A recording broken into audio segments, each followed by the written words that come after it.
Kok 5 jenis jambu air ini sama-sama bisa berbuah di planterback, tapi ternyata hasil dan pengalaman saya berbeda-beda. Di 5 video sebelumnya, kita sudah melihat satu persatu, mulai dari King Rose, Black King Kong, Cincalo tebu hijau, lilin hijau, sampai Sukaluyu. Nah, sekarang semuanya kita gabungkan dalam satu video. Bukan cuma untuk melihat buahnya, tapi juga untuk membandingkan pengalaman saya selama menanam dan merawat kelima varietas ini. Dan di akhir video, saya akan menentukan urutan dari posisi kelima sampai juara pertama. Kita mulai dari King Rose. King Rose menjadi varietas pertama yang kita bahas.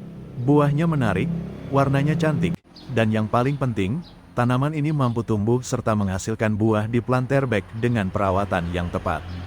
Untuk saya, King Rose tetap punya daya tarik tersendiri. Apalagi kalau melihat buahnya sudah matang dan bergelantungan di pohon. Tetapi kalau kelima varietas ini harus saya urutkan berdasarkan pengalaman saya sendiri, King Rose berada di posisi kelima. Bukan berarti King Rose jelek. Sama sekali bukan. Hanya saja, ketika dibandingkan langsung dengan 4 varietas lainnya, menurut pengalaman saya masih ada yang lebih unggul. Kita lanjut ke kandidat kedua, Black King Kong. Dari namanya saja sudah menarik. Apalagi ketika melihat buahnya yang besar dengan warna merah tua hingga kehitaman saat matang. Penampilannya memang sangat mencolok. Black King Kong juga mampu tumbuh dan berbuah di planterback dengan perawatan yang tepat. Buahnya besar, dagingnya tebal, teksturnya renyah, dan rasanya manis ketika dipanen pada tingkat kematangan yang pas. Kalau dari ukuran dan penampilan, Black King Kong jelas punya keunggulan.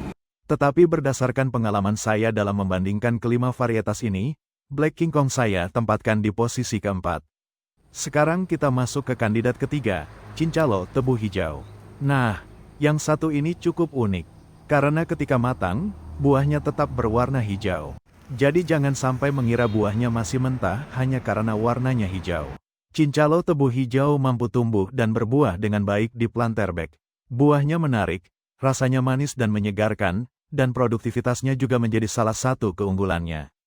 Dari 5 varietas yang saya tanam, Cincalo tebu hijau menurut saya punya paket yang sangat menarik. Karena itu, varietas ini berhasil masuk ke posisi kedua.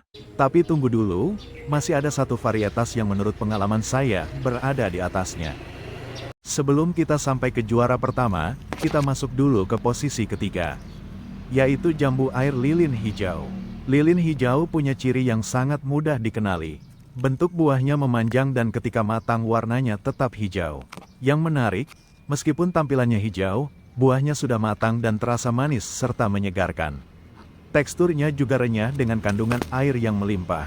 Dengan perawatan yang tepat, lilin hijau juga mampu berbuah dengan baik di planterback. Menurut pengalaman saya, lilin hijau berada di posisi ketiga. Jadi 3 besar kita sudah lengkap. Dan sekarang tinggal 2 kandidat terakhir. Cincalo tebu hijau di posisi kedua, dan satu varietas lagi yang akan menjadi juara pertama. Inilah jambu air Sukaluyu. Sukaluyu menjadi kandidat terakhir yang kita bahas, dan dari awal kemunculannya memang langsung menarik perhatian. Buahnya besar, warnanya menarik, bentuknya juga cantik ketika sudah matang. Yang paling penting, berdasarkan pengalaman saya sendiri, Sukaluyu mampu tumbuh dan berbuah dengan baik di planterback dengan perawatan yang tepat. Buahnya juga terasa manis dan menyegarkan saat matang. Dan kalau melihat keseluruhan paketnya, mulai dari kemampuan berbuah, ukuran buah, rasa, produktivitas, sampai pengalaman saya selama merawatnya, varietas ini punya nilai yang sangat kuat.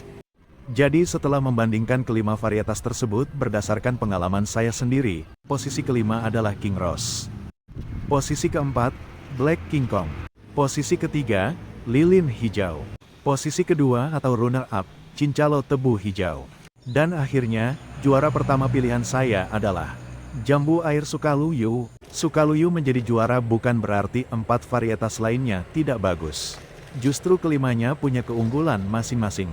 Tetapi kalau saya harus memilih satu berdasarkan pengalaman saya sendiri selama menanam dan membandingkan kelima varietas ini, Sukaluyu adalah pilihan saya. Nah, sekarang giliran kalian. Kalau kalian harus memilih satu dari 5 varietas ini untuk ditanam di planterback, siapa pilihan kalian? Apakah Sukaluyu sesuai pilihan saya, atau justru kalian punya jagoan lain? Tulis pilihan kalian di kolom komentar. Karena pengalaman setiap orang bisa saja berbeda. Dan kalau kalian baru menemukan seri ini, 5 varietas yang kita bahas adalah King Rose, Black King Kong, Cincalo tebu hijau, lilin hijau, dan Sukaluyu. Semoga seri ini bisa menjadi referensi buat teman-teman yang ingin mencoba menanam jambu air di planterback. Sampai jumpa di konten berikutnya. Tetap semangat berkebun, dan semoga tanaman kita selalu sehat serta rajin berbuah.